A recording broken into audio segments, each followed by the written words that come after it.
Story time audio ബുക്സിലേക്ക് എല്ലാവർക്കും സ്വാഗതം. ജോയിസി എഴുതിയ കാണാത്ത തീരങ്ങൾ.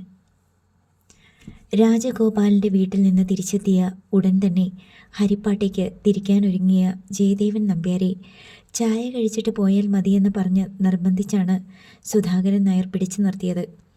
ആങ്ങളയുടെ വീട്ടിൽ വന്നിട്ട് പെട്ടെന്ന് തിരിച്ചു പോകുന്നതിൽ രാജശ്രീക്കും വിമുഖതയുണ്ടായിരുന്നു. വൈഷ്ണവി ചായയും പഴംപൊരിയും ഉണ്ടാക്കി നേരത്തെ ടിന്നിലടച്ചു വെച്ചിരുന്ന അച്ചപ്പം, ബനാന ചിപ്സ്, അരിയുണ്ട എന്നിവയും അകമ്പടിക്കുണ്ടായിരുന്നു. ചായ കഴിച്ചുകൊണ്ടിരുന്നപ്പോൾ സുധാകരൻ നായർ രാജശ്രീയോട് ചോദിച്ചു, ആരും ഒന്നും പറഞ്ഞില്ലല്ലോ, നമുക്ക് തൃപ്തികരമാണെന്നുണ്ടെങ്കിൽ അവരെ ഹരിപ്പാട്ടേക്ക് ക്ഷണിക്കണ്ടേ? ജാതകം കിട്ടിയിട്ട് മതി.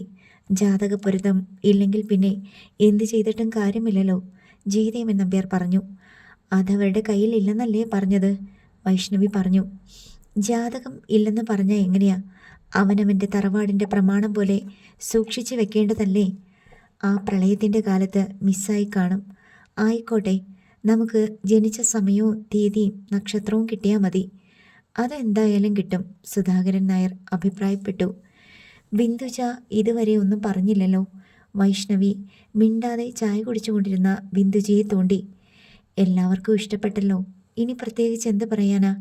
നിനക്കെന്തെങ്കിലും അഭിപ്രായ വ്യത്യാസമുണ്ടോ? ഉണ്ടെങ്കിൽ പറയാം. സുധാകരൻ നായർ അനുകൂല ഭാവത്തിൽ പറഞ്ഞു. നല്ല പെൺകുട്ടിയാ, കുറ്റം പറയാൻ എന്തെങ്കിലും വേണ്ടേ? അവളെങ്ങനെ സിനിമക്കാരുടെ കണ്ണിൽ പെടാതെ പോയി എന്നുള്ളതാ എനിക്ക് അതിശയം, ബിന്ദുജ പറഞ്ഞു. അത് ശരിയാ, കിഷോർ പിന്താങ്ങി. ഫോട്ടോയിൽ കാണുന്നതിനേക്കാൾ സുന്ദരിയാ നേരിട്ട് കാണുമ്പോൾ, രാജശ്രീ പറഞ്ഞു. ഞാൻ വിചാരിച്ചത് കുറേ മേക്കപ്പും ആർഭാടവും ഒക്കെ ഉണ്ടാവുന്ന. അത് ശരിയാ, ഒരു മേക്കപ്പും ഇല്ല, ലിപ്സ്റ്റിക്ക് പോലുമില്ല. ഐബ്രോ നോക്കിയപ്പോൾ മനസ്സിലായി, ത്രെഡ് ചെയ്തിട്ട് പോലുമില്ല. ഫേഷ്യൽ ചെയ്യാറില്ലേ എന്ന് ചോദിച്ചപ്പോൾ അതും ഇല്ല, ബിന്ദുജ പറഞ്ഞു. അതൊക്കെ ഇളയവള് എവരി വീക്ക് ഫേഷ്യൽ ചെയ്യുന്ന എന്നോട് പറഞ്ഞു. ഞാൻ ചോദിച്ചു എന്തിനാണ്? അല്ലാതെ തന്നെ കണ്ടാൽ ഭംഗിയാണല്ലോ എന്ന്. അവൾക്ക് പക്ഷേ മത്സരമാ ചേച്ചിയോട്, ഗോപിക വെളിപ്പെടുത്തി. അവൾ എത്ര മത്സരിച്ചാലും അല്ലിമയുടെ ഒപ്പം എത്താൻ പറ്റില്ല. എന്തൊരു നിറമാ അല്ലിമയ്ക്ക്! പിന്താരയ്ക്കോ അതിൻ്റെ പകുതി പോലുമില്ല. മുടിയോ? വൈഷ്ണവി പറഞ്ഞു. അത് ഞാൻ നോട്ട് ചെയ്തോട്ടോ, ബിന്ദുജ പറഞ്ഞു. അല്ലിമ വേറൊരു ജനിസ. മെറ്റേ രണ്ടുപേരെ പോലെയല്ല. കളർ കോംപ്ലക്ഷനും ബോഡി സ്ട്രക്ചറും കഴുത്തും മുഖവും കൈയും എല്ലാം വേറെയാ, ബിന്ദുജ പറഞ്ഞു. പോടി, അങ്ങനൊന്നുമില്ല, നിനക്ക് തോന്നിയതാ, രാജശ്രീ നിസ്സാരവൽക്കരിച്ചു. അല്ലമ്മേ, എനിക്കറിയരുതോ? ഞാൻ അനാട്ടമി പഠിച്ചതല്ലേ. ഇളയ കുട്ടികളുമായിട്ട് കമ്പയർ ചെയ്ത് നോക്കുമ്പം ടോട്ടലി ഡിഫറൻ്റ് ആണ് അല്ലിമ. നടപ്പും എടുപ്പും ഗസ്റ്റേഴ്സും എല്ലാം. പല്ല്, ചെവി, മൂക്ക്, കണ്ണ് ഒക്കെ വേറെ. മറ്റേ രണ്ടുപേരും തമ്മിൽ ഒരു യൂണിറ്റി ഉണ്ട്. മുടി ശ്രദ്ധിച്ചായിരുന്നോ? ബിന്ദുജ തൻ്റെ വാദത്തിൽ ഉറച്ചു നിന്നു. ഈ പെണ്ണുങ്ങളുടെ കാര്യം, സുധാകരൻ നായർ കളിയാക്കലിൻ്റെ ചിരിയോടെ പറഞ്ഞു. ഇവരെന്തെല്ലാമാ നോക്കുന്നേ? ഞാനൊക്കെ അല്ലിമയെ എല്ലാ ദിവസവും കാണുന്നതല്ലേ. കാണാൻ നല്ല ഭംഗിയുള്ള പെൺകുട്ടി. അതിനപ്പുറത്ത് ഞാനൊന്നും കണ്ടില്ല. ലേഡീസ് അതെല്ലാം നോക്കുമിടൂ. അല്ലിമയുടെ കഴുത്തിലും കാതിലും എന്തുണ്ടായിരുന്നെന്ന് തനിക്കറിയോ? എനിക്കും അറിയില്ല. ഇവരോട് ചോദിച്ചു നോക്ക്, കൃത്യമായിട്ട് പറഞ്ഞു തരും അതിൻ്റെ പേരും ഫാഷനും ഡിസൈനും എല്ലാം, ജയദേവൻ നമ്പ്യാർ പറഞ്ഞു. അതൊക്കെ ഞങ്ങൾ ശ്രദ്ധിക്കും. എന്താ കുഴപ്പം? ഗോൾഡും ഡ്രസ്സും നോക്കാത്ത പെണ്ണാണോ? കാതിൽ 2 ചെറിയ സ്റ്റഡ്സ്, കഴുത്തിൽ നൂല് പോലൊരു ചെയിൻ, ഒരു ചെമ്പ് കമ്പി 3 തവണ വിരലിൽ ചുറ്റിയ പോലൊരു മോതിരം. തീർന്നു. കണ്ടോ, ഞാൻ പറഞ്ഞത് ശരിയല്ലേ? ജയദേവൻ നമ്പ്യാർ ചിരിയോടെ പറഞ്ഞു. ഇവിടുത്തെ ഹൗസ് വാമിങ്ങിൻ്റെ അന്ന് കണ്ടതൊന്നും 2 പേർക്ക് ഓർമ്മയില്ലേ? വൈഷ്ണവി രാജശ്രീയോടും ജയദേവൻ നമ്പ്യാരോടുമായി ചോദിച്ചു. അന്ന് അത്ര കണ്ട് ശ്രദ്ധിച്ചില്ല, കുറേ ഗസ്റ്റുകൾ ഉണ്ടായിരുന്നല്ലോ, രാജശ്രീ പറഞ്ഞു. ശ്രദ്ധിക്കേണ്ടയാൾ ശ്രദ്ധിച്ചു, കിഷോർ ഇടയ്ക്ക് കമൻ്റ് പറഞ്ഞു. ചായ കൂടി കഴിഞ്ഞ് ഹരിപ്പാട്ടുകാർ പോകാൻ തയ്യാറായി. അടുത്ത സൺഡേയോ അല്ലെങ്കിൽ അതിനടുത്ത സൺഡേയോ അവരോട് ഹരിപ്പാട് വരാൻ പറ സുധാകര. അവിടെ വെച്ച് നമുക്ക് എൻഗേജ്മെൻറ്റ് ഡേറ്റ് ഫിക്സ് ചെയ്യാം, ജയദേവൻ നമ്പ്യാർ നിർദ്ദേശിച്ചു. ഞാൻ അവരോട് പറഞ്ഞോളാം, സുധാകരൻ നായർ സമ്മതിച്ചു. അതിനു മുമ്പ് ജാതകം കിട്ടണം, അത് മറക്കരുത്. അതും പറയാം. ജയദേവൻ നമ്പ്യാരും ഭാര്യയും പെൺമക്കൾ 2 പേരും കാറിൽ കയറി. ഗോപിക ഗേറ്റ് വരെ ചെന്ന് കൈവീശി അവരെ യാത്രയാക്കി. 5th റിംഗ് റോഡിന്റെ മറുവശത്ത് ഒരു വില്ലയ്ക്കപ്പുറം ഗേറ്റിൽ അല്ലിമയും വിന്താരയും നിൽപ്പുണ്ടായിരുന്നു. അവരെ കണ്ട് നന്ദന ജയദേവൻ നമ്പ്യാരോട് പറഞ്ഞു, അച്ഛാ സ്ലോ ചെയ്യണേ അല്ലി ചേച്ചി. കാർ വേഗം കുറഞ്ഞ് നിന്നു. നന്ദന ചില്ല് താഴ്ത്തി അല്ലിമയുടെ നേർക്ക് കൈപ്പത്തി വീശി. ഞങ്ങൾ പോവുകട്ടോ. അല്ലിമയും വിന്താരയും പുഞ്ചിരിച്ച് കൈവീശി. അവരെ രണ്ടുപേരെയും അമ്മയൊന്ന് കമ്പയർ ചെയ്ത് നോക്കിക്കേ, കാറിലിരുന്ന് വിന്ദുജ പറഞ്ഞു. രാജശ്രീ മാത്രമല്ല ജയദേവൻ നമ്പ്യാരും നോക്കി. വേർതിരിവിൻ്റേതായ കണ്ണുകൊണ്ട് നോക്കുമ്പോൾ സംഗതി ശരിയാണ്. അല്ലിമയും വിന്താരയും തമ്മിൽ യാതൊരു സാമ്യവുമില്ല. മുത്തച്ഛൻ്റെയോ മുത്തശ്ശിയുടെയോ അങ്ങനെ ഏതെങ്കിലും ജീനായിരിക്കും, ജയദേവൻ നമ്പ്യാർ പറഞ്ഞു. ആയിരിക്കും, ബിന്ദുജ സമ്മതിച്ചു. വ്യത്യാസമുണ്ടെന്നേ ഞാൻ പറഞ്ഞുള്ളൂ. ജയദേവൻ നമ്പ്യാർ മെല്ലെ വേഗമെടുത്തു. അവൻ അത്രയ്ക്ക് ഇഷ്ടം തോന്നിയതിൽ ഒരു കുറ്റവും പറയാനില്ല അല്ലേ? രാജശ്രീ ഭർത്താവിനോട് തിരക്കി. എൻ്റെ അതിശയം അതല്ല, അവനിത് കിട്ടുമെന്ന് വിശ്വസിച്ചാണോ ഇതിൽ തന്നെ മുറുകെ പിടിച്ചത്? അതും അവരെ റിജക്റ്റ് ചെയ്തിട്ട് പോലും. ജയദേവൻ നമ്പ്യാർ പ്രതികൂലാർത്ഥത്തിൽ തലയാട്ടിക്കൊണ്ടിരുന്നു. അതിനവനെ സമ്മതിക്കണം, ബിന്ദുജ പറഞ്ഞു. പക്ഷേ അവൻ അന്നേ എൻ്റെ അടുത്ത് പറഞ്ഞു ഇത് അവനുള്ളതാണെന്ന്, രാജശ്രീ വെളിപ്പെടുത്തി. അമ്മ അങ്ങനെയൊന്നും പറയണ്ട. അവനെന്താ ദിവ്യദൃഷ്ടി ഉണ്ടായിരുന്നോ? ആ പ്രളയത്തിൻ്റെ സമയത്ത് എങ്ങനെയോ അവർ തമ്മിൽ കണ്ടുമുട്ടാനിടയായി. അത് ആക്സിഡൻ്റലി സംഭവിച്ചതാ, അല്ലാതെ ആരുടെയും നിയോഗമൊന്നുമല്ല. അതീന്ദ്രിയ ശക്തിയുടെ ഇടപെടലുണ്ടെന്ന വിചാരത്തെ വിന്ദുജ ശക്തിയായി എതിർത്തു. ആരും അതിനെ അനുകൂലിച്ചുമില്ല പ്രതികൂലിച്ചുമില്ല. അല്ലിമയുടെ കോളിന് വേണ്ടി കാത്തിരിക്കുകയായിരുന്നു സന്ദീപ്. കുറച്ചു മുമ്പ് വിളിച്ചപ്പോൾ പിന്നെ വിളിക്കാമെന്ന് പറഞ്ഞ് ഫോൺ വെക്കുകയായിരുന്നു അവൾ. ഫോൺ ഓർക്കാപ്പുറത്ത് റിങ് ചെയ്തപ്പോൾ സന്ദീപ് ഞെട്ടിപ്പോയി. അവൻ ഫോൺ എടുത്ത് സംസാരിച്ചു. ഹലോ അല്ലി, വേറെന്തെങ്കിലും വിളിക്ക്. അല്ലിക്കുട്ടിന്ന് വിളിക്കാം. സംതിങ് സ്ട്രേഞ്ച് എന്തെങ്കിലും? ഈനാമ്പേച്ചിന്നായാലോ? ആ കൊള്ളാം. വലിയ സന്തോഷത്തിലാണല്ലോ. എനിക്ക് പേടിയായിരുന്നു അവർക്കെന്നെ ഇഷ്ടപ്പെടുമോന്ന്. എന്നിട്ടിപ്പോഴോ? എന്നെ ഇഷ്ടപ്പെട്ടല്ലോ, നേരിട്ട് പറഞ്ഞു. പറയൊന്നും വേണ്ടെന്നേ. അവരുടെ നോട്ടവും ഭാവവും ഒക്കെ കാണുമ്പോൾ അറിയരുതോ? അപ്പുവിൻ്റെ ചേച്ചിയൊക്കെ എന്നോട് കുറേ വർത്തമാനം പറഞ്ഞു. അപ്പോ? ആ അപ്പു എനിക്കിഷ്ടമുള്ളതൊക്കെ വിളിക്കും. എൻ്റെ അമ്മേ, ഞാൻ എന്തൊക്കെ കേൾക്കേണ്ടി വരും. ചുമ്മാതല്ലല്ലോ, ആശിച്ച പെണ്ണിനെ കിട്ടിയില്ലേ? അവരെ എങ്ങനെയാ നീ കയ്യിലെടുത്തേ? കയ്യിലെടുക്കാൻ വേണ്ടി ഞാൻ ഒന്നും ചെയ്തില്ലെന്നേ. ഒരു നല്ല ചുരിദാർ എടുത്തിട്ടു, മുഖം കഴുകി, മുടി ചീകി, അത്രയേ ഉള്ളൂ. അത്രയും മതിയല്ലോ. പൊന്നുംകുടത്തിന് എന്തിനാ പൊട്ട്? സന്ദീപ് ചിരിച്ചു. പിന്നെ അവരങ്ങ് പോന്നിട്ടുണ്ട് കേട്ടോ. സന്ദീപേട്ടൻ്റെ അച്ഛനും അമ്മയും സിസ്റ്റേഴ്സും. പോന്നോ? ഇത്ര പെട്ടെന്നോ? പുറപ്പെട്ടതേ ഉള്ളൂ. എൻ്റെ ചേച്ചി എങ്ങനെ? സ്ക്രൂട്ടിനി ചെയ്തോ? ഒന്നുമില്ല, മനസ്സിരുത്തി പഠിക്കുന്ന പോലെ തോന്നി. ഒടുവിൽ എന്ത് തീരുമാനിച്ചു? ഇനി ഇവിടെയുള്ളവർ അങ്ങോട്ട് വരും. അവിടെ വെച്ചായിരിക്കും ഡേയും ഡേറ്റും ഒക്കെ ഫിക്സ് ചെയ്യുന്നത്. ഉടനെയൊന്നും നടത്തുന്നില്ലല്ലോ. അല്ലിയുടെ എക്സാം കഴിഞ്ഞല്ലേ ഉള്ളൂ. എൻഗേജ്മെൻറ്റ് നടത്തി വെക്കണമെന്നാ പറയുന്നേ. എൻ്റെ അമ്മയോട് സംസാരിച്ചോ? ഞാനോ? സംസാരിച്ചല്ലോ. എങ്ങനെയുണ്ട്? Very nice. ചേച്ചിയും നന്നായിട്ട് എന്നോട് ഇണങ്ങി. എൻ്റെ കൈയൊക്കെ പിടിച്ചു നോക്കി. ചേച്ചിക്ക് കുറച്ച് പാംസ്ട്രി അറിയാം. അയ്യോ, അതൊന്നും പറഞ്ഞില്ല. നന്നായിട്ട് അറിയോ? ഏതോ പുസ്തകം വായിച്ചിട്ട് ചിലതൊക്കെ അറിയാമെന്ന് തോന്നുന്നു. പക്ഷേ എല്ലാം അറിയാമെന്ന് ഭാവിക്കും. റിയലി? അല്ലിമയുടെ ചിരി അവൻ്റെ കാതിൽ വീണടഞ്ഞു. ടെൻഷനെല്ലാം മാറിയോ? ഓ, എപ്പോഴേ മാറി. വീണ്ടും ചിരി. ഇനി എന്തെങ്കിലും ബാക്കിയുണ്ടോ? ഇനി എൻഗേജ്മെൻറ്റ്, പിന്നെ മാരേജ്. അതിന് മാസങ്ങളുണ്ടല്ലോ. അതുവരെ പ്രേമം, ദ റിയൽ ലവ്. സന്തോഷമാണോ? അതേ ഉള്ളൂ. കല്യാണം കഴിഞ്ഞാലോ? അതിനേക്കാളും സന്തോഷം. നമ്മൾ ചിലപ്പോൾ അടികൂടും. റിയലി നല്ല രസമായിരിക്കും അല്ലേ? അത്ര രസമായിട്ട് ഇതുവരെ ആരും പറഞ്ഞു കേട്ടില്ല. അതുപോലെയല്ലല്ലോ നമ്മൾ. പെട്ടെന്ന് ഇണങ്ങില്ലേ? ഒരു ഹാഫ് ആൻ അവർ ഒക്കെ കഴിയുമ്പോഴേക്കും. പ്രേമിക്കുമ്പോൾ അങ്ങനെയാണ്, പെട്ടെന്ന് അലിയും. മുട്ടിലിഴഞ്ഞു വന്ന് സോറി പറയും.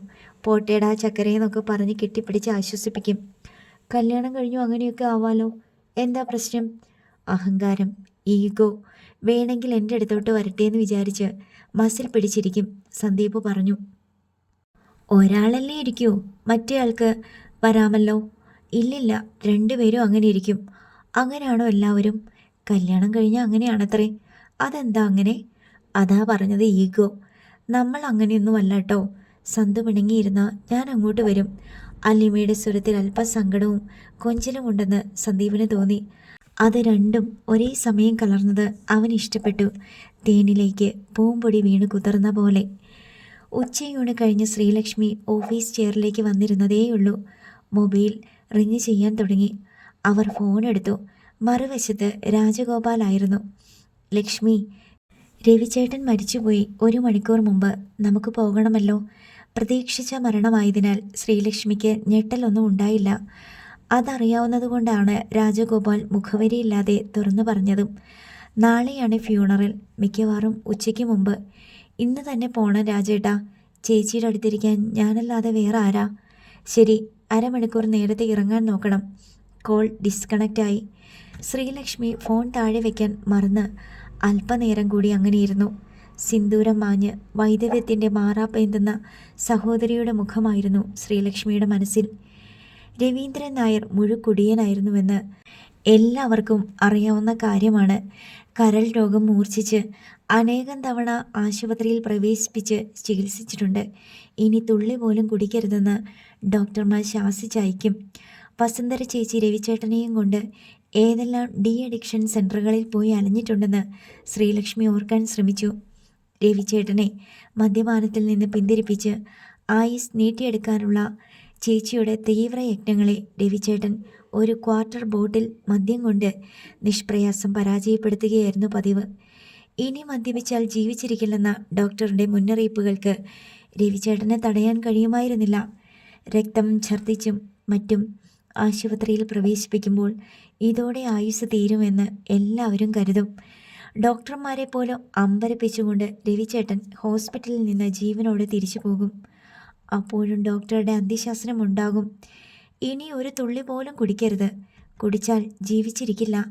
ഇത്തവണ ആ പ്രവചനം ശരിയായി.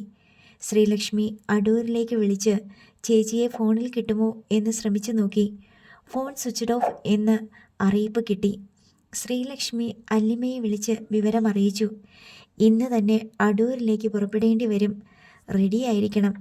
വിന്ദാരയോടും വിശാഖിനോടും വിവരം പറയണം എന്നെല്ലാം പറഞ്ഞേൽപ്പിച്ചു. 4 മണിയോടെ രാജഗോപാൽ കാറുമായി വന്ന് ശ്രീലക്ഷ്മിയെ കയറ്റിക്കൊണ്ടുപോയി. വീട്ടിൽ ചെന്നപ്പോൾ അല്ലിമ പോകാനുള്ള ഒരുക്കങ്ങൾ പൂർത്തിയാക്കിയിരുന്നു. വീട് പൂട്ടി ഇറങ്ങുക എന്ന കടമ മാത്രമേ ബാക്കിയുള്ളൂ. കാറിൽ അവർ അടൂരിലേക്ക് യാത്ര തിരിച്ചു. രാജഗോപാലാണ് കാർ ഓടിച്ചത്. വിശാഖ് മുൻ സീറ്റിലാണ്.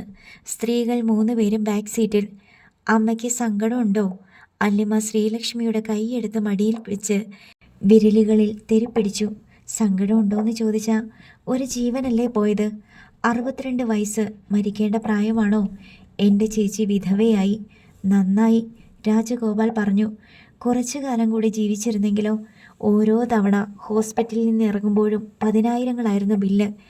ലക്ഷത്തിന് മീതെ പോയ സന്ദർഭങ്ങളും ഇല്ലേ? 2-3 ഔൺസ് മദ്യത്തിൻ്റെ ലഹരിയുടെ വില. ആ കുടുംബം കുളം തോണ്ടിയത് അയാൾ ഒറ്റയാളല്ലേ? ശ്രീലക്ഷ്മി മറുപടിയൊന്നും പറഞ്ഞില്ല. രാജഗോപാൽ പറഞ്ഞത് അക്ഷരം പ്രതി ശരിയാണെന്നറിയാം. ആ മരണം തൻ്റെ ചേച്ചിയുടെ കുടുംബത്തെ രക്ഷിക്കുകയുള്ളൂ എന്നും അറിയാം. എന്നാലും മരണം എന്ന വേർപാട്, ഒരു മനുഷ്യൻ ഭൂമിയിൽ നിന്ന് മാഞ്ഞു പോകുന്നല്ലോ എന്ന ദുഃഖം. അല്ലിമയുടെ മൊബൈൽ റിങ് ചെയ്തു തുടങ്ങി. അവൾ ഡിസ്പ്ലേ നോക്കിയപ്പോൾ സന്ദീപാണ്. അവൾ ശബ്ദം താഴ്ത്തി ഹലോ പറഞ്ഞു. കുറേ മിസ്ഡ് കോൾ. എന്ത് പറ്റി? സന്ദീപേട്ടൻ എവിടെയായിരുന്നു? ഒരു ഗസ്റ്റ് ഉണ്ടായിരുന്നു. ഞാൻ കൊണ്ടുവിടാൻ ബസ് സ്റ്റേഷനിൽ പോയതാ. ഫോൺ എടുക്കാൻ വിട്ടുപോയി. ഞാൻ കുറേ ട്രൈ ചെയ്തു. എന്താ പ്രോബ്ലം? അല്ലിമ ചുരുങ്ങിയ വാക്കുകളിൽ വിവരം ധരിപ്പിച്ചു. നിങ്ങൾ ഏത് വഴിയാ പോകുന്നേ? അച്ഛാ, നമ്മൾ പോകുന്ന റൂട്ട് ഏതാണ്? കോട്ടയം ചങ്ങനാശ്ശേരി. അവൾ അത് സന്ദീപിനോട് പറഞ്ഞു. എപ്പോഴാ തിരികെ വരിക? മിക്കവാറും നാളെ. ചെന്നിട്ട് വിളിക്കാം. ശരി. അല്ലിമ കോൾ കട്ട് ചെയ്തു. എന്നും വിളിക്കാറുണ്ടോ? രാജഗോപാൽ ചോദിച്ചു. ഉണ്ടച്ച, കുറേ തവണ വിളിക്കൂ. ആ, ഇടയ്ക്കിടയ്ക്ക്. എൻഗേജ്മെൻറ്റ് കഴിഞ്ഞിട്ടില്ല, അത് ഓർമ്മ വേണം. അതുകൊണ്ടെന്താ അച്ഛാ കുഴപ്പം? സന്ദീപിൻ്റെ അച്ഛൻ ജാതകം കൂടി നോക്കിയിട്ടേ സമ്മതിക്കൂ. എന്തെങ്കിലും പൊരുത്തക്കേട് കണ്ടാൽ ജഡ്ജി ചിലപ്പോൾ വേണ്ടെന്നൊരു വിധി പറഞ്ഞെങ്കിലോ? അല്ലിമയുടെ നെഞ്ചിലൂടെ ഈർച്ചവാൾ വലിച്ച പോലെ ഒരു നടുക്കം കടന്നുപോയി. അവൾ പകച്ച് അച്ഛനെ നോക്കി. രാജഗോപാൽ കൂടുതലൊന്നും പറയാതെ ഡ്രൈവിങ്ങിൽ മുഴുകി. സന്ദീപ് ജോലി കഴിഞ്ഞ് വീട്ടിലെത്തിയപ്പോൾ രാത്രി 1:30 മണി കഴിഞ്ഞു. പത്രം ഓഫീസിൽ നിന്ന് ഇറങ്ങുമ്പോൾ അല്ലിമയ്ക്ക് ഫോൺ ചെയ്തിരുന്നു. ഇനി വീട്ടിൽ ചെന്നിട്ട് വിളിച്ചാൽ മതിയെന്ന് അല്ലിമ തന്നെയാണ് നിർദ്ദേശം വെച്ചത്. ഡ്രൈവ് ചെയ്യുമ്പോഴുള്ള സംസാരം ബ്ലൂടൂത്തിലൂടെ ആണെങ്കിൽ പോലും അവൾ വിലക്കിയിരിക്കുകയാണ്. വീട്ടിലെത്തിയ ഉടനെ സന്ദീപ് അല്ലിമയെ വിളിച്ചു തിരക്കി. അവിടെ എന്തായി? നാളെ 11 മണിക്കാ ഫ്യൂണറൽ. അല്ലിമയുടെ മറുപടി വന്നു. നാളെ തന്നെ തിരിച്ചു വരുമോ? മിക്കവാറും ഇവിടെ നിൽക്കേണ്ട കാര്യമൊന്നുമില്ല. അമ്മ ചിലപ്പോൾ 2-4 ദിവസം തങ്ങിയേക്കും. ഉറങ്ങുന്നില്ലേ? കുറച്ചുകൂടെ കഴിയട്ടെ, ഉറക്കം വരുന്നുണ്ട്. തിരിച്ചു പോകുമ്പോൾ ആലപ്പുഴ വഴിക്ക് വാ. എന്തിനാ? ഹരിപ്പാട് വഴിക്കാ പോകേണ്ടത്. ഇവിടെ നിന്ന് നിർത്തിയാൽ നമുക്ക് തമ്മിൽ കാണാലോ. അത് ദൂരെ കൂടുതലല്ലേ? ഇല്ലെന്നേ, അടൂരിന്ന് കായംകുളം വഴി പോരാം. ദൂരെ കൂടുതലൊന്നും വരില്ല. ഇപ്പോൾ റോഡ് നല്ലതാ. എല്ലാം കഴിയട്ടെ, ഞാൻ അച്ഛനോട് ചോദിക്കാം. ഇപ്പോൾ കട്ട് ചെയ്തോ. ഞാൻ ഇരുട്ടത്തോട്ട് മാറി നിന്നാ സംസാരിക്കുന്നേ. Okay, take care. മരണ വീട്ടിലാണവൾ. കൂടുതൽ സംഭാഷണങ്ങൾ അനുചിതമാണെന്ന് സന്ദീപിനറിയാം. അവൻ കോൾ കട്ട് ചെയ്തു. 12 മണിക്ക് മുമ്പേ ശവദാഹം കഴിഞ്ഞു. വന്നുകൂടിയവരിൽ അടുത്ത ബന്ധുക്കൾ ഒഴികെയുള്ളവർ പിരിഞ്ഞുപോയി. മരണ വീടിനുള്ളിലും പരിസരത്തും തങ്ങി നിന്ന മ്ലാനതയും എങ്ങോ പോയി. ആളുകൾ സംസാരിക്കുന്ന ഒച്ച പൊന്തി വന്നു. ശ്രീലക്ഷ്മി ഒഴികെയുള്ളവർ തിരിച്ചു പോരാൻ ഒരുങ്ങുകയാണ്. ശ്രീലക്ഷ്മി സഹോദരിക്ക് തുണയായി 2-4 ദിവസം, ചിലപ്പോൾ സഞ്ചയനം വരെ ലീവ് കിട്ടുമെങ്കിൽ അത്രയും നാൾ അവിടെ നിൽക്കാമെന്ന് സമ്മതിച്ചു. വീട്ടിലെ കാര്യങ്ങളെല്ലാം ശ്രീലക്ഷ്മി അല്ലിമയെ പറഞ്ഞേൽപ്പിച്ചു. ഇനി വീട്ടമ്മയുടെ ചാർജ് അവൾക്കാണ്. കാറിൽ യാത്ര തിരിച്ചപ്പോൾ അല്ലിമ അച്ഛനോട് ആരാഞ്ഞു.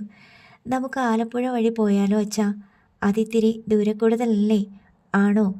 സന്ദീപ് ഏട്ടൻ പറഞ്ഞു അത് നല്ല റോഡാണെന്ന്. രാജഗോപാൽ ഒന്നും മിണ്ടിയില്ല. അയാൾക്ക് കാര്യം മനസ്സിലായി. ഓ, പ്ലാനിങ് ആണല്ലേ? ബിന്ദാര പരിഹാസത്തിൽ ചോദിച്ചു.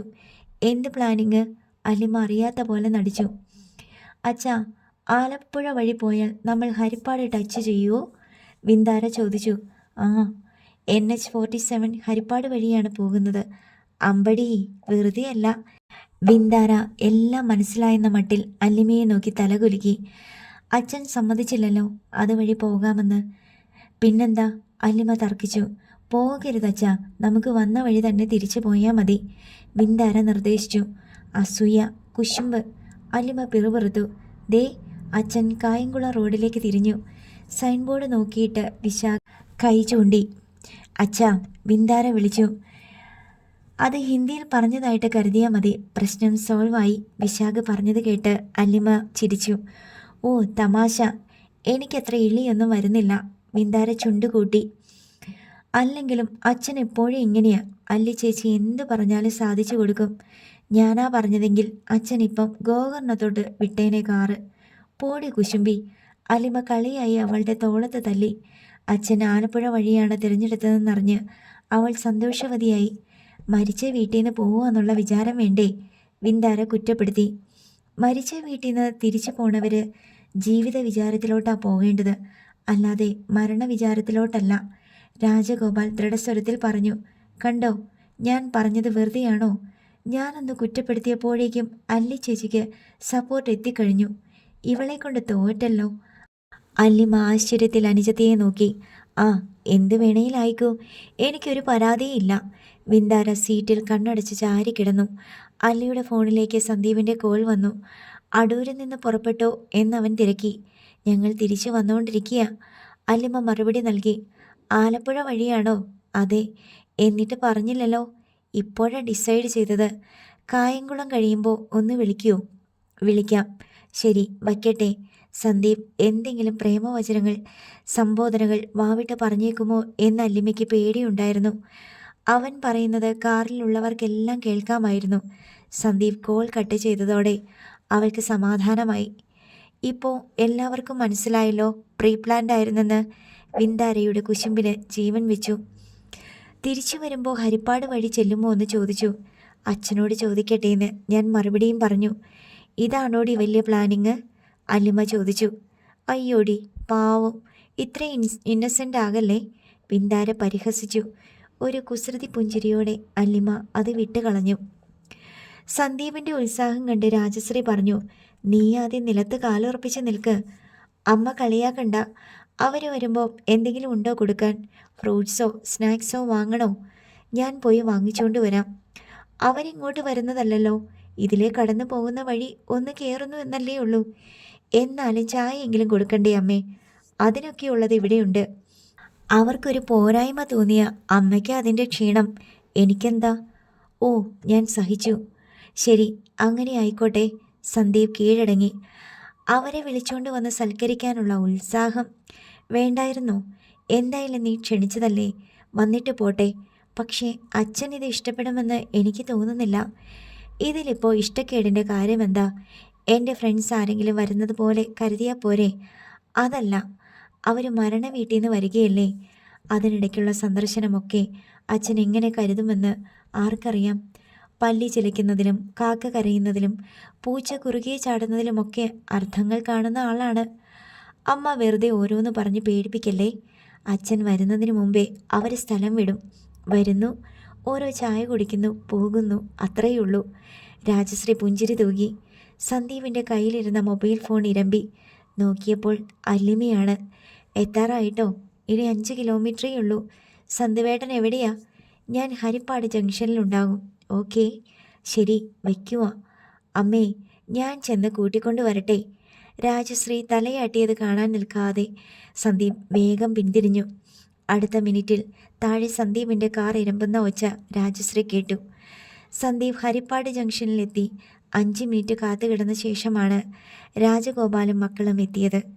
കാർ പാർക്ക് ചെയ്ത സ്ഥലമൊക്കെ ഫോണിൽ കൂടി വ്യക്തമാക്കിയിട്ടുള്ളതിനാൽ തമ്മിൽ കണ്ടുമുട്ടാൻ ബുദ്ധിമുട്ടുണ്ടായില്ല. കാറിൻ്റെ മുന്നിലേക്ക് ചെന്നപ്പോൾ ഡ്രൈവിംഗ് സീറ്റിലിരുന്ന രാജഗോപാലിനെയല്ല സന്ദീപ് ആദ്യം കണ്ടത്. പിൻസീറ്റിലിരുന്ന അല്ലിമയുടെ മുഖമാണ്. 2 നിമിഷത്തേക്ക് ആ മുഖവും മിഴികളും മാത്രമേ ആ കാറിലുണ്ടായിരുന്നുള്ളൂ. ആ വെളിച്ചത്തിൽ നിന്ന് നോട്ടം മാറ്റിയപ്പോൾ പിന്താരയെയും വിശാഖിനെയും രാജഗോപാലിനെയും മങ്ങിയ നിഴൽ പോലെ കണ്ടു. വീട്ടിലേക്ക് പോകാം, സന്ദീപ് രാജഗോപാലിനോട് അഭ്യർത്ഥിച്ചു. വീട്ടിലോട്ട് വരണോ? അത് വേറൊരു ദിവസം പോരെ? ഇപ്പോൾ ഞങ്ങളങ്ങ് പോയിക്കൊള്ളാം. വീട്ടിൽ അമ്മയൊക്കെ വെയിറ്റ് ചെയ്യുകയാണ്. ഞാൻ കൂട്ടിക്കൊണ്ട് വരാമെന്ന് പറഞ്ഞ് പോകുന്നതല്ലേ. കയറി ഇറങ്ങി പോകുമ്പോഴേക്കും വല്ലാതെ ലേറ്റും ആകുമല്ലോ സന്ദീപ്. ഇവിടെ വരെ വന്നിട്ട് വീട്ടിൽ കയറി ഒരു ചായ കുടിക്കാതെ? സന്ദീപ് പരിഭവിച്ചു. ഇവിടെ അടുത്ത വീട്, എല്ലാം കൂടി 1/2 മണിക്കൂർ. രാജഗോപാൽ മുഖം തിരിച്ച് അല്ലിമയെ നോക്കി. അവളുടെ കണ്ണിൽ അപേക്ഷാഭാവം.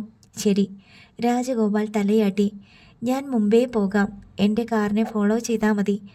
അതും പറഞ്ഞ് സന്ദീപ് ചെന്ന് കാറിൽ കയറി. അല്ലിമയുടെ കുടുംബം വീട്ടിലേക്ക് സന്ദർശനത്തിന് വരുന്നതിൻ്റെ സാഹചര്യങ്ങൾ ഫോണിലൂടെ വിവരിക്കുകയായിരുന്നു രാജശ്രീ. മരണ വീട്ടിൽ പോയി സംസ്കാരത്തിൽ പങ്കെടുത്ത് വരികയാണെന്ന് കേട്ടപ്പോൾ ജയദേവൻ നമ്പ്യാർക്ക് അതൃപ്തി തോന്നി. അവരിത്രയ്ക്ക് വിവരമില്ലാത്തവരാണോ? മരിച്ചിടത്ത് പോയി ചടങ്ങുകളെല്ലാം കഴിഞ്ഞ് വീട്ടിൽ വന്ന് കുളിച്ച് വേഷം മാറിയല്ലാതെ വെള്ളം പോലും കുടിക്കാൻ പാടില്ലെന്ന് അവർക്കറിയില്ലേ?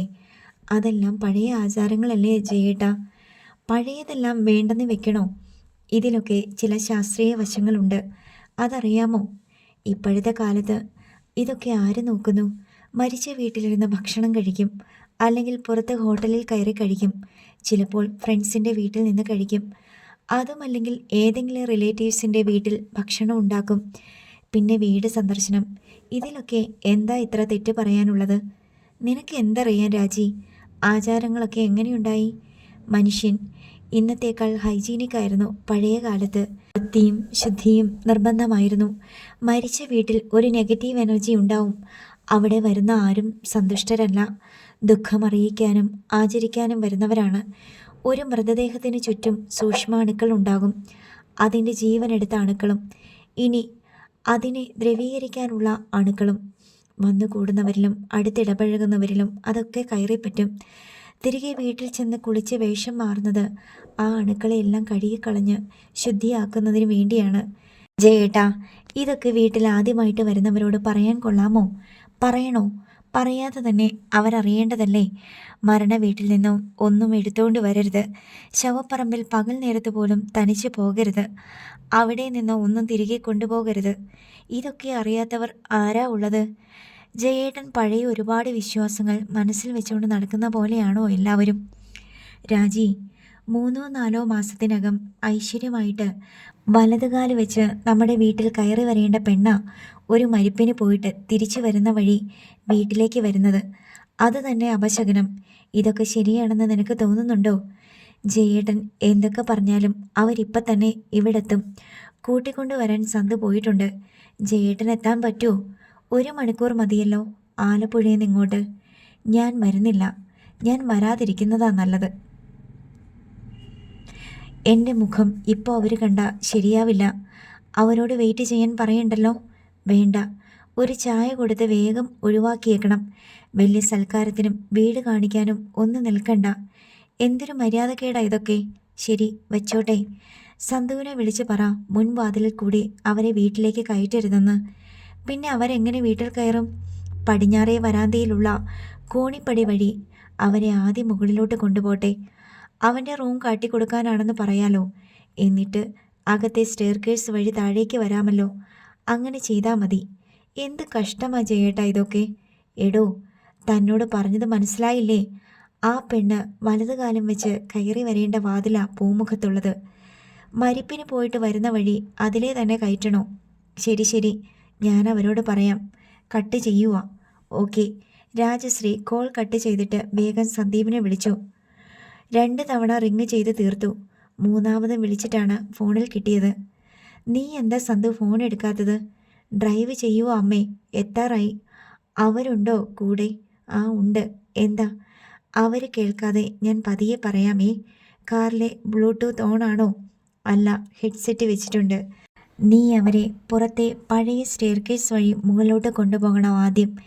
എന്തിന്? അച്ഛൻ പറഞ്ഞു നീ അങ്ങനെ ചെയ്താൽ മതി. നിന്റെ റൂം കാണിക്കാനാണെന്ന് പറ. എന്നിട്ട് അകത്തെ സ്റ്റെയർകേസ് വഴി താഴോട്ട് വാ. രാജശ്രീ കർക്കശമായി പറഞ്ഞു. ശരി ശരി. അടുത്ത നിമിഷം കോൾ മുറിഞ്ഞു. സന്ദീപിന് ഇഷ്ടപ്പെട്ടില്ലെന്ന് രാജശ്രീക്ക് മനസ്സിലായി. രാജശ്രീ വേഗം മുൻവാതിലിലേക്ക് ചെന്ന് അത് അടച്ചിട്ടു. അതിനുശേഷം ജനാലയ്ക്കടുത്ത് പോയി ജാലകവിരി അല്പം അകഞ്ഞു മാറ്റി നോക്കിക്കൊണ്ട് നിന്നു. ആദ്യം സന്ദീപിൻ്റെ കാറാണ് ഗേറ്റ് കടന്നു വന്നത്. അതിന് പിന്നിലായി രാജഗോപാലിൻ്റെ തൂവെള്ള ഹോണ്ട സിറ്റി കാർ. പടിഞ്ഞാറ് ഭാഗത്തെ മുറ്റത്തേക്കാണ് സന്ദീപ് കാർ നിർത്തിയത്. കാർ പോർച്ച് പക്ഷേ വടക്ക് കിഴക്ക് ഭാഗത്തായിരുന്നു.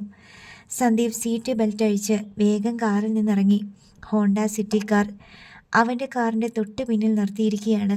സന്ദീപ് അല്ലിമയിരിക്കുന്ന ഭാഗത്തെ ഡോർ തുറന്നു. കാറിലുള്ളവർ കാറിൻ്റെ ചില്ലിലൂടെ വീട് നോക്കുകയാണ്. എല്ലാവരും ഇറങ്ങി വാ, സന്ദീപ് ക്ഷണിച്ചു. കാറിൽ നിന്ന് ഓരോരുത്തരായി ഇറങ്ങി. അല്ലിമ ഉടുപടവുകൾ ശരിയാക്കി. ബിന്ദാരയും അത് തന്നെ ചെയ്തു. സ്ത്രീകളെല്ലാം അങ്ങനെയാണെന്ന ചിന്തയിൽ സന്ദീപിൻ്റെ ചുണ്ടിൽ ചിരിയൂറി. വീടിൻ്റെ ബാഹ്യദൃശ്യം കണ്ട് രാജഗോപാൽ പറഞ്ഞു, ഇതൊരു മാളികക്കെട്ടാണല്ലോ. പഴയ തറവാടാ, മുത്തച്ഛൻ പണി കഴിപ്പിച്ചതാ. സന്ദീപ് പറഞ്ഞു. കൊള്ളാം, നല്ല ഗാംഭീര്യം. Thank you. സന്ദീപ് ചിരിച്ചു. എന്നിട്ട് അല്ലിമയെ നോക്കി. അവൾക്ക് അഭിപ്രായം പറയാനുണ്ടോ എന്നാണ്. അല്ലിമ അവനെ കണ്ണിറങ്ങി നോക്കി നിൽക്കുകയാണ്. മറ്റൊന്നും അതിൽ കൂടുതൽ അവളെ അത്ഭുതപ്പെടുത്തുന്നില്ല. വാ, ആദ്യം എൻ്റെ സാമ്രാജ്യം കാണാം. സന്ദീപ് അവരെ കൂട്ടിക്കൊണ്ട് പടിഞ്ഞാറ് വശത്തെ വനാന്തിയിൽ നിന്ന് മുകളിലേക്കുള്ള ഗോവണിയിലൂടെ മുകളിലോട്ട് പോയി. സന്ദീപിൻ്റെ മുറിക്ക് മുന്നിൽ ഇരിപ്പിടങ്ങൾ ചിട്ടയൊപ്പിച്ചിട്ട ഒരു ലോബി ഉണ്ടായിരുന്നു. എൻ്റെ റൂം ഇത്തിരി അലമ്പാണ് കേട്ടോ, ഒന്നും തോന്നല്ലേ. ക്ഷമാപണത്തോടെയാണ് സന്ദീപ് തൻ്റെ മുറി കാട്ടിക്കൊടുത്തത്. അല്ലിമ ആകാംക്ഷയോടെ മുറിക്കുള്ളിലോട്ട് കണ്ണോടിച്ചു. മറ്റുള്ളവർ വാതിൽക്കൽ വന്ന് ഒന്നെത്തി നോക്കുക മാത്രമേ ചെയ്തുള്ളൂ. ഇത് സാമാന്യം നല്ല അലമ്പാണല്ലോ. ഒരു ഡിസിപ്ലിനും ഇല്ലേ? അല്ലിമ ചെറുചിരിയോടെ ചോദിച്ചു. യൂണിവേഴ്സിറ്റിയുടെ ഉത്തരക്കടലാസും മാർക്ക് ലിസ്റ്റും ഒക്കെ സൂക്ഷിക്കുന്ന റൂം പോലെയുണ്ട്. അത് കണ്ടിട്ടുണ്ടോ? ചെറിയ ചമ്മലോടെ സന്ദീപ് തിരക്കി. ഇല്ല, എന്നാലും ഡിഗ്രിയുടെയും PGയുടെയും ഉത്തരക്കടലാസൊക്കെ സെപ്റ്റി ടാങ്കിൻ്റെ പരിസരത്ത് ചിതറിക്കിടക്കുകയായിരുന്നു എന്ന് പത്രങ്ങളിൽ വായിക്കുമ്പോൾ നമ്മുടെ മനസ്സിലൊരു ചിത്രം തെളിയുമല്ലോ. സത്യം പറയാലോ, എനിക്ക് ഇങ്ങനെ കിടക്കുന്നത് സൗകര്യം. നമ്മൾ അടുക്കി പെറുക്കി വെച്ച ഓരോരോ സംഗതികൾ തിരഞ്ഞു പിടിക്കാൻ വലിയ പ്രയാസമാണ്. ഇതിങ്ങനെ നിരന്ന് കിടക്കുമ്പോൾ ഒന്ന് കണ്ണോടിച്ചാൽ മതി, സംഭവം കൈ കിട്ടും. കിട്ടും. എല്ലാ ദിവസവും ഉഴുതുമറിക്കുന്നുണ്ടെന്ന് എനിക്കറിയാലോ. ഫോണിൽ കൂടി എത്ര പ്രാവശ്യം പറഞ്ഞിട്ടുണ്ട് ഒരിടത്ത് ഒരു സാധനം വെച്ചാൽ കാണില്ലെന്ന്. ഓ, അങ്ങനെയും പറഞ്ഞിട്ടുണ്ടല്ലേ. സന്ദീപ് ലേശം ഇളിഭ്യതയോടെ ചിരിച്ചു. ആഹാ, എല്ലാവരും ഇവിടെ വന്ന് നിൽക്കുവാണോ? രാജശ്രീയുടെ ശബ്ദം കേട്ട് എല്ലാവരും മുഖം തിരിച്ചു നോക്കി. കോണിപ്പടി കയറി വന്ന കിതപ്പിൽ നിൽക്കുകയാണ് രാജശ്രീ. സന്തു, നീ എന്താ ഇവരെ ഇങ്ങോട്ട് കൂട്ടിക്കൊണ്ടു വന്നത്? ഞാൻ താഴെ വാതിലും തുറന്നു പിടിച്ച് കാത്തു നിൽക്കുക. ഞങ്ങൾ മുകളിലോട്ട് പോരുന്നത് കണ്ടപ്പോൾ അമ്മയ്ക്ക് ആ തുറന്നു പിടിച്ച വാതിൽ അടച്ചോളൻ വയ്യായിരുന്നു. സന്ദീപ് അമ്മയുടെ നേർക്ക് സൂക്ഷിച്ചു നോക്കി. ഓ, നിന്റെ റൂം കാണിച്ചു കൊടുക്കാൻ കൊണ്ടുവന്നതല്ലേ? അത് കണ്ടേച്ചാലും മതി, രാജശ്രീ പറഞ്ഞു. അമ്മയ്ക്കെങ്കിലും ഇതെല്ലാം ഒന്ന് അടുക്കി വെച്ചൂടെ? സന്ദീപ് ചോദിച്ചു. പിന്നെ, ഒരു ദിവസം എല്ലാം ഭംഗിയായിട്ടിരിക്കും, പിറ്റേ ദിവസം നോക്കിയാ ദാ ഇതുപോലെ. കുറേ നോക്കിയതാ ഞാൻ, പിന്നെ ഉപേക്ഷിച്ചു, രാജശ്രീ പറഞ്ഞു. അല്ലെങ്കിലും ഇപ്പോഴത്തെ ചെറുപ്പക്കാർക്ക് അടുക്കും ചിട്ടയും കുറവാ, രാജഗോപാൽ പറഞ്ഞു. വീട്ടിലെ ഇങ്ങനെയൊക്കെ തന്നെ. അല്ലി വെൽ ഡിസിപ്ലിൻഡാണ്. പക്ഷേ ഇളയവർ രണ്ടുപേരും എലിമാളങ്ങൾ തോറ്റുപോകും അവരുടെ റൂം കണ്ടാൽ. താഴേക്ക് വാ, ചായ കുടിച്ചുകൊണ്ട് സംസാരിക്കാം. രാജശ്രീ അവരെ അകത്തെ കോണിപ്പടിക്കിലേക്ക് ആനയിച്ചു. ഓ ഗോഡ്, അകത്തൂടെയും സ്റ്റെയർ കേസ് ഉണ്ടല്ലേ? രാജഗോപാൽ ആശ്ചര്യത്തിൽ പറഞ്ഞു. പഴയ തറവാടല്ലേ, ഫ്ലോറും പെയിൻറ്റും ഒക്കെ മാറ്റിയെന്നേ ഉള്ളൂ. ഡൈനിങ് റൂമിൽ അവരെ ഇരുത്തി രാജശ്രീ ചായയും പലഹാരങ്ങളും വിളമ്പി. ജയദേവൻ നമ്പ്യാർ ഇവിടെ ഇല്ല അല്ലേ? രാജഗോപാൽ ചോദിച്ചു. ഇല്ല, ആലപ്പുഴയാ, ഇന്ന് കോടതിയുള്ള ദിവസമല്ലേ, രാജശ്രീ പറഞ്ഞു. അല്ലിമ ചായ മാത്രമേ കഴിച്ചുള്ളൂ. വേഗം കഴിച്ചെണീക്കാൻ സന്ദീപ് കണ്ണുകൊണ്ട് സൂചന നൽകിയിട്ടുണ്ടായിരുന്നു. അവർ എണീക്കുമ്പോഴേക്കും സ്കൂൾ വിട്ട് നന്ദന എത്തിച്ചേർന്നു. ഡൈനിങ് റൂമിൽ കൂടിയിരിക്കുന്നവരെ കണ്ട് അവൾ അന്തം വിട്ടു നിന്നു. എൻ്റെ മലദൈവങ്ങളെ, എന്താടി മലദൈവമോ? ഇത് കണ്ടിട്ട് പിന്നെ ഞാൻ എങ്ങനെ റിയാക്റ്റ് ചെയ്യണം? ഇതെന്തൊരു സർപ്രൈസ്! നന്ദനയ്ക്ക് അത്ഭുതം അടക്കാൻ കഴിയുന്നില്ല. അല്ലിമ അവളുടെ മുഖത്തേക്ക് നോക്കി പുഞ്ചിരി തൂക്കി. ചേച്ചിയെ, ഇതെന്താ ചേച്ചി, എന്നെ ഞെട്ടിച്ചു കളഞ്ഞല്ലോ. നന്ദന അല്ലിമയുടെ അടുത്തേക്ക് ചെന്നു. അവളുടെ തോളത്തെ പിടിച്ച് ഞെക്കിക്കൊണ്ട് ചോദിച്ചു. എന്നോട് സത്യം പറ, എന്താ സംഭവം? ഇതെല്ലാം നേരത്തെ പ്ലാൻ ചെയ്തതാണോ? എന്നോട് പറയാതിരുന്നതാണോ? ആണോന്ന് പറ. അല്ലടി മോളെ, ഞങ്ങൾ അടൂർ ഒരാവശ്യത്തിന് പോയിട്ട് റിട്ടേൺ പോകുക. ഇതിൽ കയറിയെന്നേ ഉള്ളൂ. ഇതാരുടെ ഐഡിയ? സത്യം പറ. നിന്റെ ഏട്ടൻ്റെ, അല്ലിമ പറഞ്ഞു. അയ്യോ, ഞാൻ ഈ ബാഗും ബുക്സും കൊണ്ട് വെച്ചിട്ട് വരട്ടെ, ഇപ്പോൾ പോണില്ലല്ലോ. അതും പറഞ്ഞ് നന്ദന അകത്തേക്ക് ഓടി. അല്ലിമയും സന്ദീപും ചായ കഴിച്ചെഴുന്നേറ്റു. അപ്പോഴേക്കും നന്ദന ഓടിയെത്തി. എങ്ങോട്ടാ? ഞാനും വരാം. നീ ചായ കുടിക്കടി, സന്ദീപ് പറഞ്ഞു. വേണ്ട വേണ്ട, ഇപ്പം അതിൻ്റെ യാതൊരു ആവശ്യവും ഇല്ല, നന്ദന അവരോടൊപ്പം കൂടി. ആദ്യം സന്ദീപ് അല്ലിമയെ കൂട്ടിക്കൊണ്ട് നടന്ന് വീട് കാട്ടിക്കൊടുത്തു. മുറികളൊക്കെ ഒരുപാടുണ്ടല്ലോ, അല്ലിമ പറഞ്ഞു. പണ്ടൊക്കെ കൂട്ടുകുടുംബം അല്ലായിരുന്നോ? അച്ഛൻ്റെ അച്ഛനും മുതുമുത്തച്ഛനും ഒക്കെ വലിയ ജന്മിമാരായിരുന്നു, സന്ദീപ് പറഞ്ഞു. ആ തഴമ്പൊന്നും ഇപ്പം നോക്കിയാൽ കാണാൻ പറ്റില്ല കേട്ടോ, നന്ദന പറഞ്ഞു. സന്ദീപ് രൂക്ഷമായി അവളെ നോക്കി. അല്ലിമ വായ് പൊത്തി ചിരിയടക്കി. വീടിൻ്റെ ഉൾത്തളങ്ങളും ബാൽക്കണികളും മട്ടുപാവും എല്ലാം കാണിച്ച ശേഷം സന്ദീപ് അല്ലിമയും കൂട്ടി തൊടിയിലേക്കിറങ്ങി. ആധുനിക രീതിയിൽ ഡിസൈൻ ചെയ്ത ഗാർഡനൊന്നും അവിടെ ഇല്ലായിരുന്നു. പക്ഷേ ഒരു പൂന്തോട്ടമുണ്ട്. അവിടെ ചെടിച്ചട്ടികളൊന്നുമില്ല. റോസും ഡാലിയയും 4 മണിയും പവിഴമല്ലിയും ചെത്തിയും ചെമ്പരത്തിയും ഇലഞ്ഞിയുമെല്ലാം കുറ്റിച്ചെടികളായി വളർന്നു പടർന്ന ഒരു തൊടി. ചെമ്പരത്തി തന്നെ ചുവപ്പും വെള്ളയും നീലയും മഞ്ഞയും റോസും ഉണ്ടായിരുന്നു. പിന്നെ നാനാവർണ്ണങ്ങളിൽ ഇലകൾ വിരിച്ചു നിൽക്കുന്ന കുറ്റിച്ചെടികൾ. ഇതൊരു പ്രത്യേകതരം ഗാർഡനാണല്ലോ, അല്ലിമ പറഞ്ഞു. തീരെ ദുർബലമായ ചെടികളൊന്നും അച്ഛന് ഇഷ്ടമല്ല, സന്ദീപ് പറഞ്ഞു. ദുർബലമെന്ന് വെച്ചാൽ? അല്ലിമ സന്ദീപിനെ നോക്കി. തനിയെ എണീറ്റ് നിൽക്കാൻ പോലും വയ്യാത്ത ചില ചെടികളില്ലേ, ഓർക്കിഡൊക്കെ പോലെ. മനസ്സിലായി. അവൻ്റെ വിശദീകരണം കേട്ട് അല്ലിമയ്ക്ക് ചിരി വന്നു. സന്ദീപ് അവളെ കുളക്കരയിലേക്ക് കൂട്ടിക്കൊണ്ടുപോയി. കുളത്തിലെ ജലപ്പരപ്പിന് സുതാര്യമായ പച്ച നിറമായിരുന്നു. പതിഞ്ഞു പടരുന്ന പായൽക്കൂട്ടങ്ങൾ തമ്മിൽ കൈകോർത്ത് കിടന്ന് ജലപ്പരപ്പിന് മീതെ. കുളത്തിലേക്കുള്ള കരിങ്കൽ പടിക്കരികെ പഴയ കുളിപ്പുര ഇടിഞ്ഞു പൊളിഞ്ഞു കിടക്കുന്നു. ഇതെന്താണ് ഇങ്ങനെ എന്ന മട്ടിൽ അല്ലിമ സന്ദീപിനെ നോക്കി. ഇവിടെ ആരും ഇപ്പോൾ കുളിക്കാനൊന്നും വരാറില്ല. പണ്ട് ഈ കുളക്കര ഭയങ്കര രസമായിരുന്നു, സന്ദീപ് പറഞ്ഞു. ദാ കരിങ്കല്ല് പടികളെ പകുത്തോണ്ടുള്ള നടുഭിത്തിയുണ്ടല്ലോ, അതിങ്ങനെ ഇടിഞ്ഞു പൊളിഞ്ഞൊന്നുമല്ല അന്ന്. ഭിത്തിക്കപ്പുറത്ത് പുരുഷന്മാരുടെ കുളക്കടവ്, ഇപ്പുറത്ത് സ്ത്രീകളുടെ. പക്ഷേ കരയിലല്ലേ ഭിത്തി കെട്ടാൻ പറ്റൂ? കുളത്തിലേക്ക് നീന്തി ചെല്ലുമ്പോൾ എല്ലാം ഒന്നാ. വെള്ളത്തിനടിയിൽ കൂടിയും മുകളിൽ കൂടിയുമൊക്കെ എന്തെല്ലാം തരത്തിലുള്ള പ്രണയരംഗങ്ങൾ, എന്തുമാത്രം കണ്ണീര് ഈ കുളത്തിൽ കലർന്നിട്ടുണ്ട്. ആ നടുഭിത്തിക്കപ്പുറവും ഇപ്പുറവും നിന്ന് ബഷീറിൻ്റെ മതിലുകളിലെ പോലെ ആരെല്ലാം പ്രേമരഹസ്യങ്ങൾ മന്ത്രിച്ചിട്ടുണ്ട്. സന്തുവേട്ടൻ എങ്ങനെ അറിയാം? കണ്ടിട്ടുണ്ടോ? അലിമ അത്ഭുതം കൂറി. പഴമക്കാരെ പറഞ്ഞു കേട്ടിട്ടുണ്ട്. ഞാനൊക്കെ ഭൂമിയിലോട്ട് വന്നപ്പോഴേക്കും അറ്റാച്ച്ഡ് ബാത്റൂമുകളായില്ലേ എല്ലാ വീട്ടിലും. കുളത്തിനപ്പുറം പുരയിടം, തെങ്ങ്, പ്ലാവ്, മാവ് തുടങ്ങിയ വൃക്ഷങ്ങൾ. കുളത്തിനപ്പുറം കാട് പോലെ മരങ്ങൾ, ഇടതിങ്ങിയ കാവ്, അതിനുമപ്പുറം വിശാലമായ പാടശേഖരം. നമ്മുടെ പ്രളയകാലം ഓർക്കുന്നില്ലേ അല്ലി? സന്ദീപ് ചോദിച്ചു. അയ്യോ, അത് മറക്കാനോ? എന്ത് രസമാ അത് ഓർക്കാൻ. നിങ്ങൾക്ക് രസമായിരിക്കും, പക്ഷേ അതിൻ്റെ കെടുതികൾ അനുഭവിച്ചവർക്ക് ഒരു രസവും കാണില്ല. നന്ദന ഓർമ്മപ്പെടുത്തൽ പോലെ പറഞ്ഞു. അതിൻ്റെ കെടുതികൾ അനുഭവിച്ചവരാ ഞങ്ങളും, അലിമ പറഞ്ഞു. അതൊക്കെ എന്ത് നിസ്സാരം, നന്ദന പിറുപിറുത്തു. പാടത്ത് നിന്ന് കാറ്റടിക്കുന്നുണ്ടായിരുന്നു. കാറ്റത്ത് അല്ലിമയുടെ മുടി ഒരൊതുക്കവുമില്ലാതെ മുഖത്തെമ്പാടും പാറിപ്പറന്ന് കളിച്ചു. സന്ദീപിന് അത് കണ്ടിട്ടും മതി വരുന്നില്ല. എനിക്കൊരു സംശയം, നന്ദന ആരോടൊന്നില്ലാതെ പറഞ്ഞു. എന്താ നിന്റെ സംശയം? അല്ലിമ അവളെ നോക്കി. ഞാൻ സ്വർഗത്തിലെ കട്ടുറുമ്പായോന്ന്. നന്ദന രണ്ടുപേരുടെയും നേർക്ക് കള്ള നോട്ടം നോക്കി. ഇല്ലടി മോളെ, നീ കട്ടുറുമ്പല്ല, നല്ല ഉറുമ്പാണ് കേട്ടോ.